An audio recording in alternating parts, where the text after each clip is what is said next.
Hey guys, you watching Let's Talk About Prepping. I'm Tyler, your host, and in this video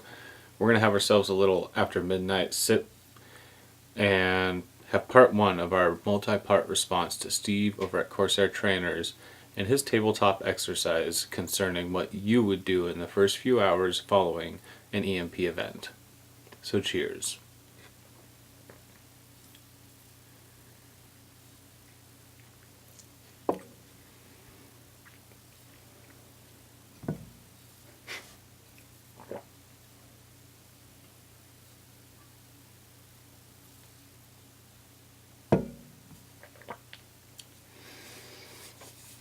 Now these tabletop exercises, or mental experiments as I like to think of them,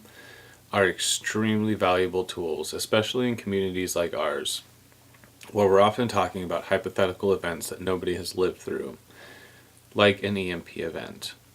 Now often we end up talking about things in a sort of circular fashion to the point where it's hard to tell how much of our common sense is simply things that we agree upon because it's good to agree upon things when you're in a community of people like this. So it's good to run these kinds of tabletop exercises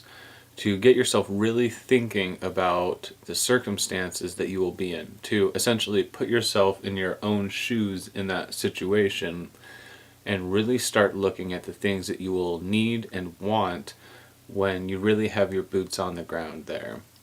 Often we sort of talk about things extremely hypothetically here, but I think many of us will find that we don't end up using our ferro rod nearly as much as we expect that we will when it comes down to it.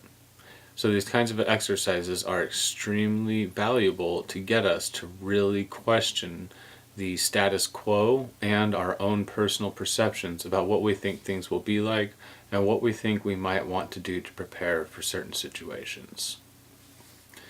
So in this situation, Steve has presented to us, we are looking at a basically classic EMP event. You choose an average day and place where you might be and start to extrapolate from there based on a basic EMP event. Essentially, the power goes out and any electronic devices that you're using stop working. You quickly look around, and between all of the devices, even the ones that are not directly dependent on the grid, ceasing to function, and perhaps the fact that you can see vehicles in the road that have stopped or perhaps crashed, you begin to realize that you have experienced an EMP event. Now, this is a realization that will dawn on you either very quickly or over the course of various different tests to make sure that this is what has happened. And for various people, it will be a realization that takes quite a while to set in. Now, the severity of the event may take a while for any of us to realize, because depending on the reactions of those around us, we may be lulled into a sense of security about what has happened. But I think that it's important to realize the gravity of this situation, no matter when or how it happens. If you realize that there has been a catastrophic failure of all of the electronic communications in your area, and in fact, if your own cell phone and the power in your area seems to have both failed at the same time, and you can't find any way to start a vehicle or other electronics,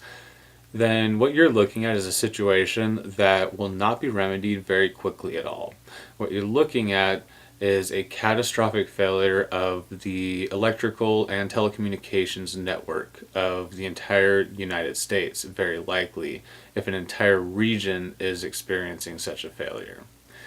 So what we're talking about is an extremely serious situation where every minute starts to count much more seriously than it ever has in most of our lifetimes. So it's very important to realize that the next things that you do will have a very large impact in your ability to remain productive and maybe even just to remain alive in the coming weeks.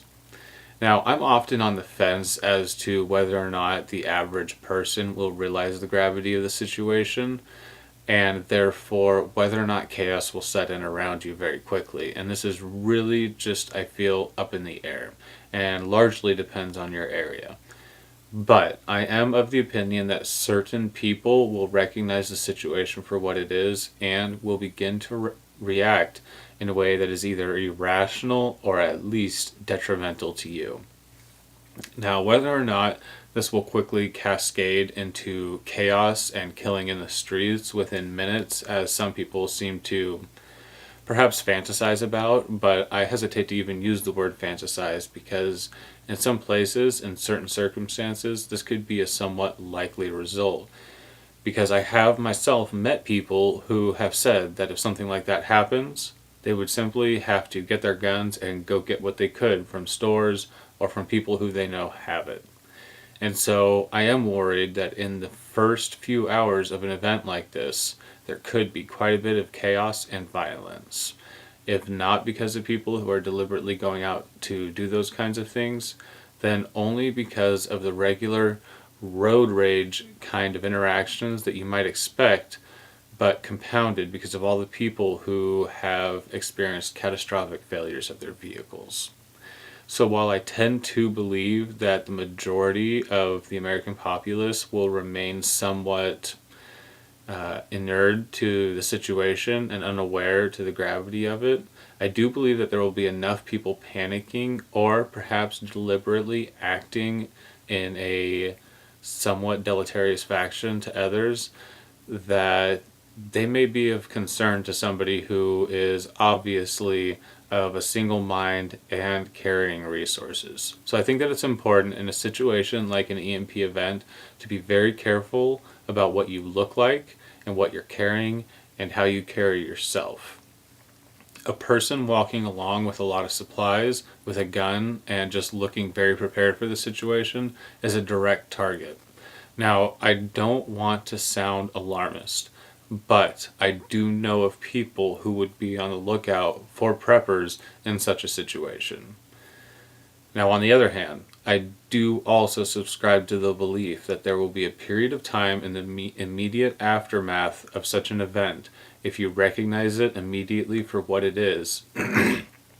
where if you have your wits about you and your plan set up, you will be able to operate in a fashion where you get ahead of the curve and perhaps save yourself from having to interact with a lot of this chaos. And I think that that's one of the most valuable parts of doing one of these tabletop exercises, so that in that situation you don't find yourself floundering and running through plans that really are not accurate or feasible for the situation that you find yourself in.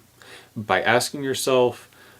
where am I most likely to be when an EMP event happens, if it happens at a time which is essentially random to myself, you're able to really look at a place and a time that you're familiar with and ask yourself, what would I need to do this from there? And you're able to ask yourself, what is it that I need to do when this happens?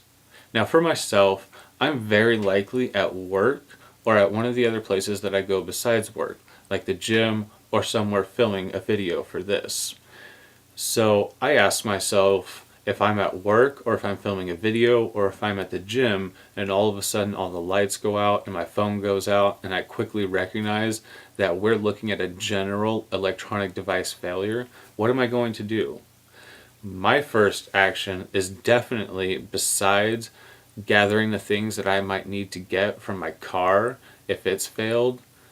is going to be to get home. And if it's during the day when I know my family members are about their various places, I'm going to ensure that they're also returning home, unless they're following a plan that requires them to be responsible to some of the people that they're responsible to throughout the day, which includes children. Now, it's very important to address these plans, and I myself have not actually addressed many of the plans that I would like to address with my family members for some of these more serious SHTF or serious situations. We have covered a lot of the general food storage and preparedness 72-hour kit kind of stuff, but I haven't necessarily talked to them about self-return and leaving marks for me so that I know if they have done such a thing, and things like that. And these kinds of tabletop exercises are exactly the kind of thing that we need to do to get ourselves thinking in a more feasible and down-to-earth sense, just the fact that Steve has done this has made me think about sitting down with my family and whether or not they really think that it's a likely situation,